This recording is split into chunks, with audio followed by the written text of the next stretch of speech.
Jewish Sexual Ethics, Video 1, Introduction. Welcome to my class.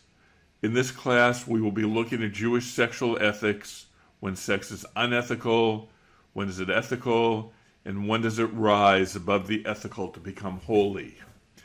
Much of the material is based on my 1992 book, Does God Belong in the Bedroom? However, my ideas have developed and evolved since I wrote that book. Allow me to introduce myself. First, I'm a rabbi, receiving my rabbinic ordination from the Jewish Theological Seminary in New York. Second, I am a professor of philosophy and religion at 2 local colleges. I received my PhD from Florida Atlantic University with a dissertation on process philosophy and Jewish mysticism. Finally, I am an author of 7 books. My most recent book is 3 creation stories, A Rabbi Encounters the Universe.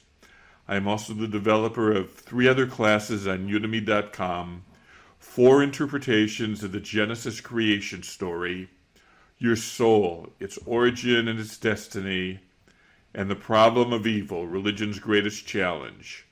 Join me as we explore a fundamental human drive and how it is viewed in one of the world's oldest traditions. The Rabbi and the Prostitute. Let us begin our exploration of Jewish sexual ethics with a story from the Talmud, Menachem 44a.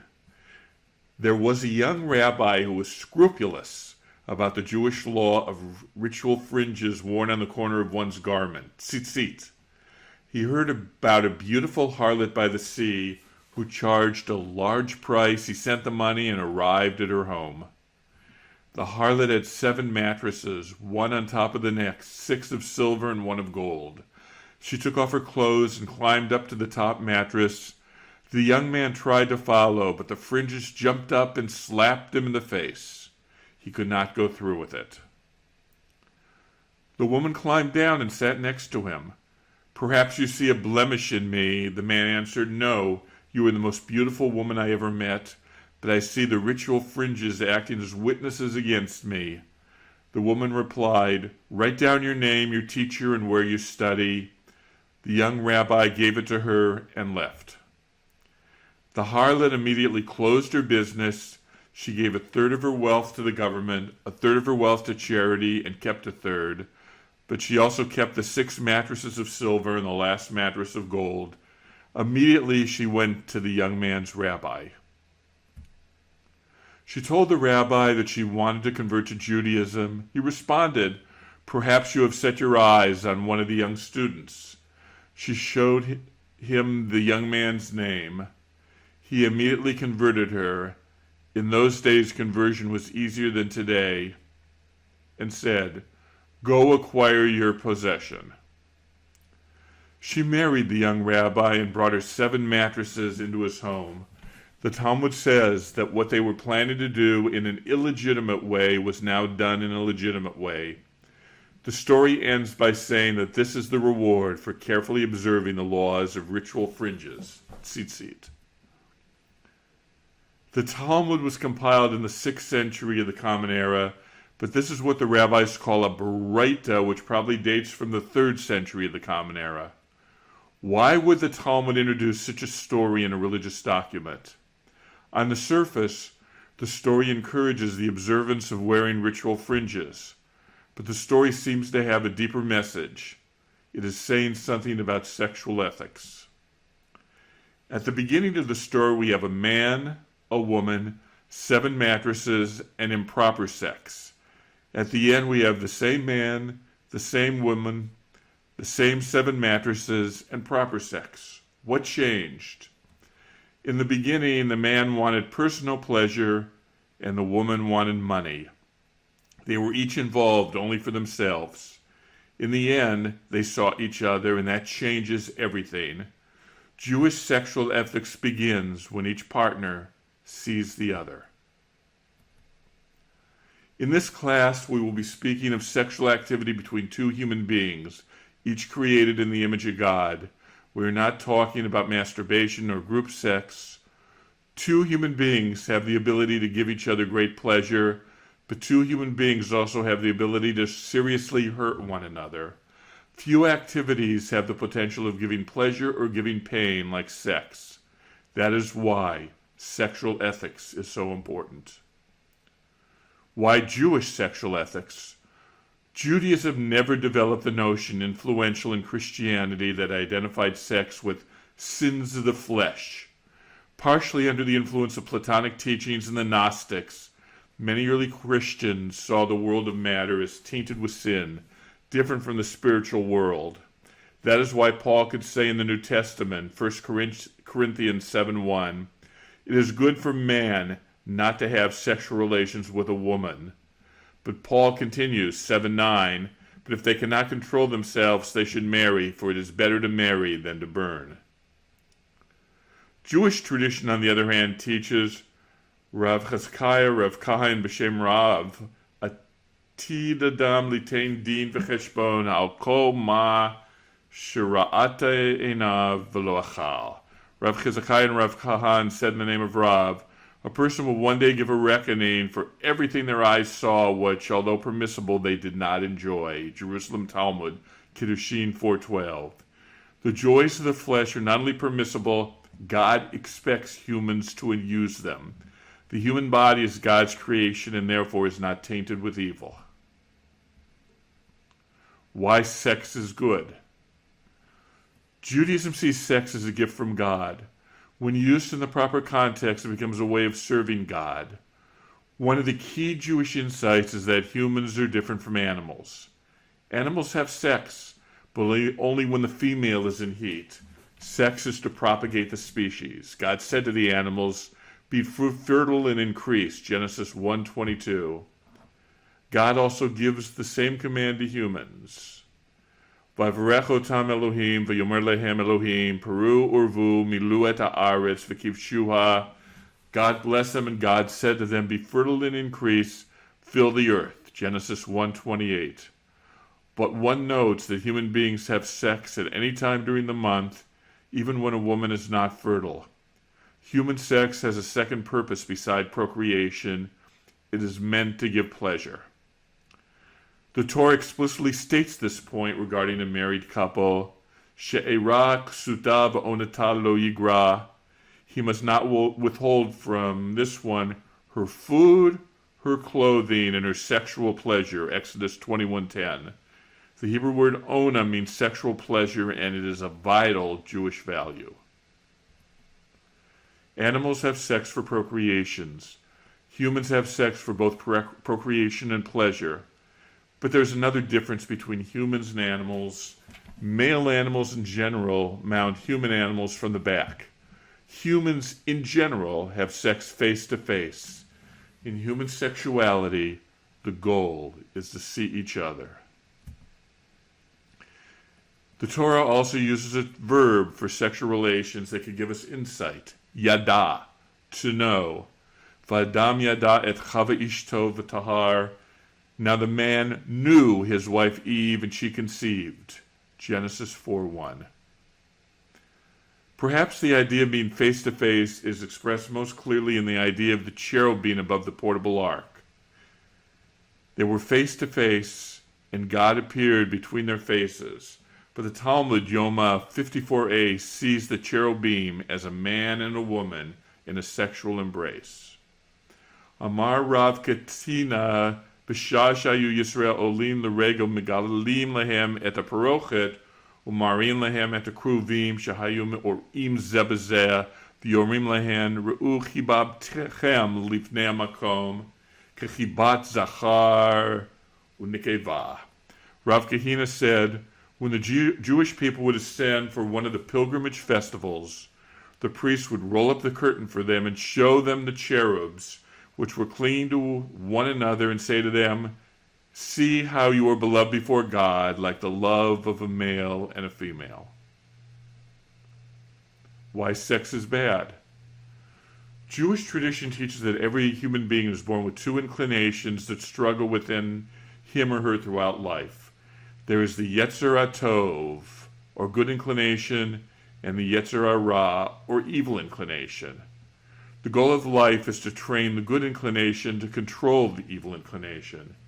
Animals only have one inclination, their appetites or instincts. Animals do not make moral choices. Humans must make moral choices throughout their lives. The rabbis identify the sexual drive with the Yetzer Hara, or evil inclination.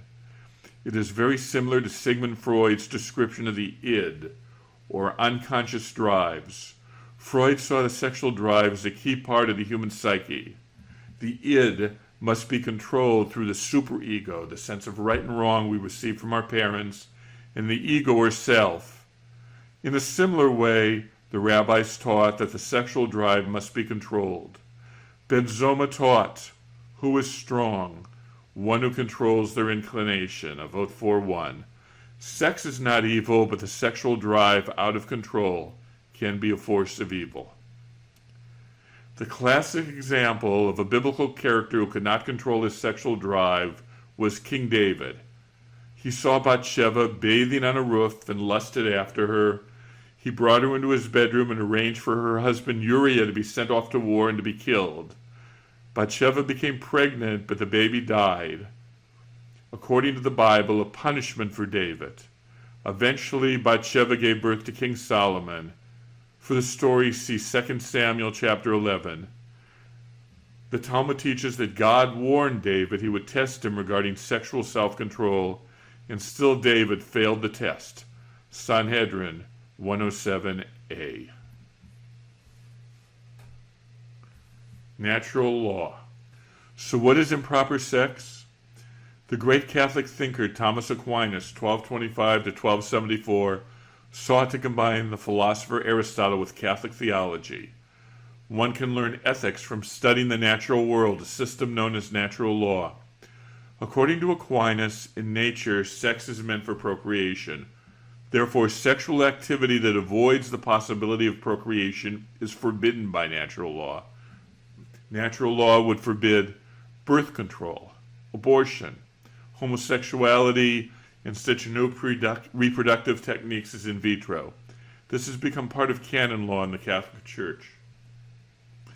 Judaism rejects the idea of natural law.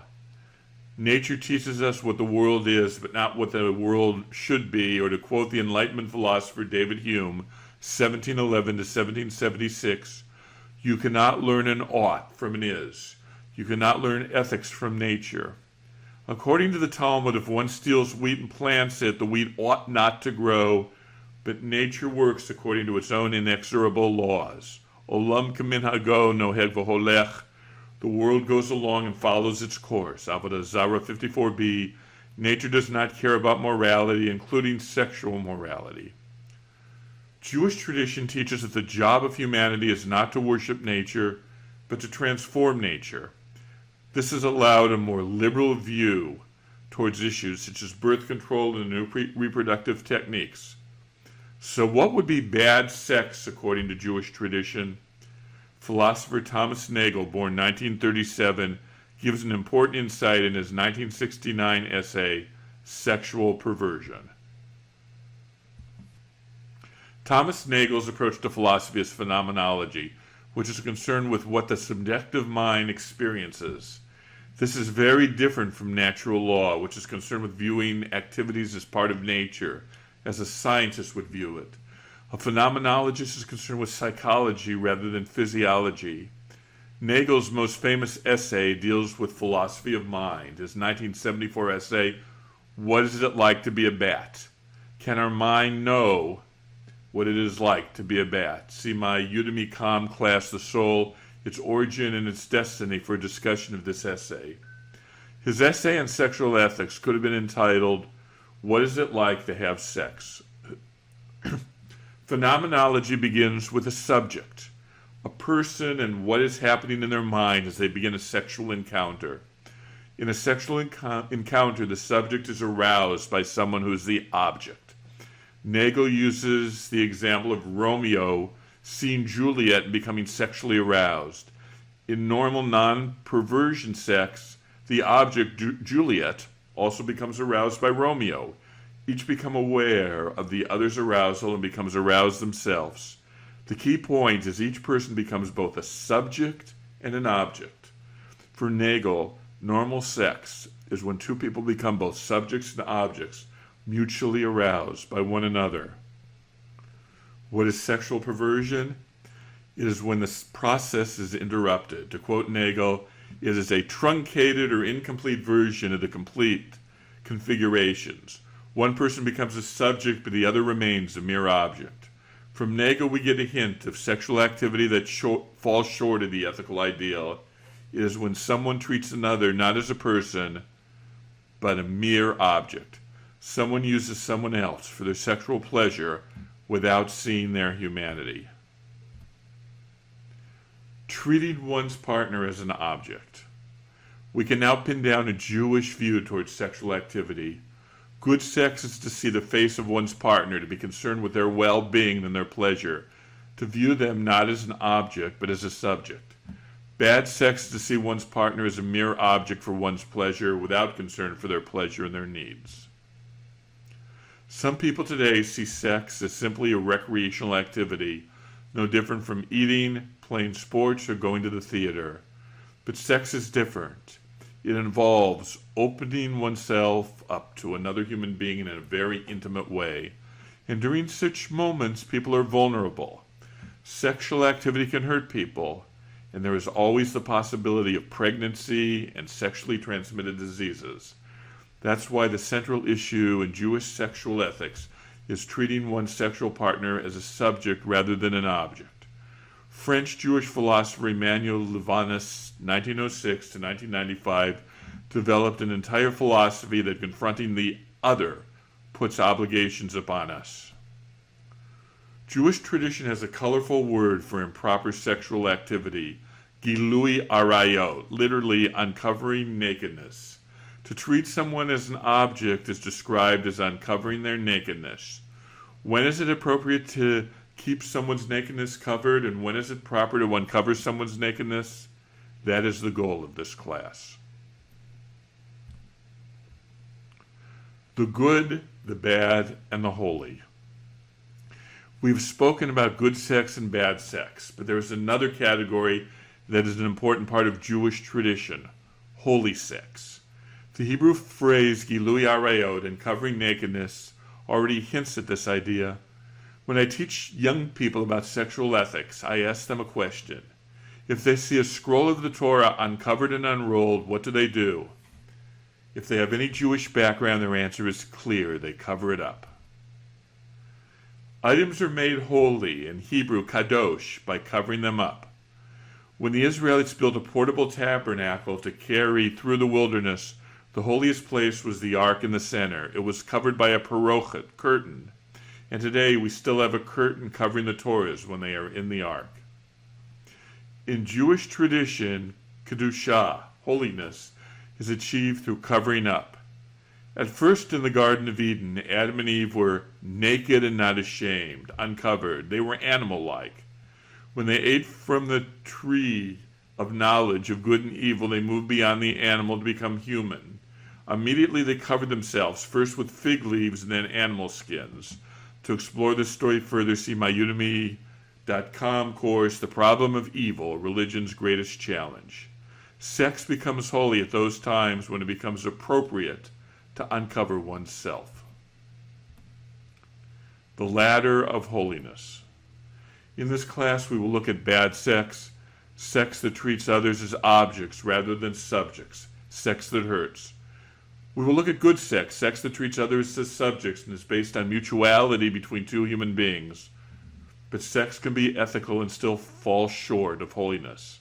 Finally, we will look at holy sex, sex that helps us rise above our animal nature. In the end, we will see how, according to the mystics, sex in this material world can affect God in the spiritual world. This class views sex not simply as black and white, forbidden or permitted. Rather, it builds a ladder of holiness. On the bottom is bad sex, sex that is unethical. Farther up is good sex, sex that may be ethical but not quite holy. At the top of the ladder is holy sex. Such holiness is the ideal, that is the goal of Jewish sexual ethics. Let us climb the ladder of holiness together. Let us begin on the bottom of the ladder with sex that destroys. When is sex unethical?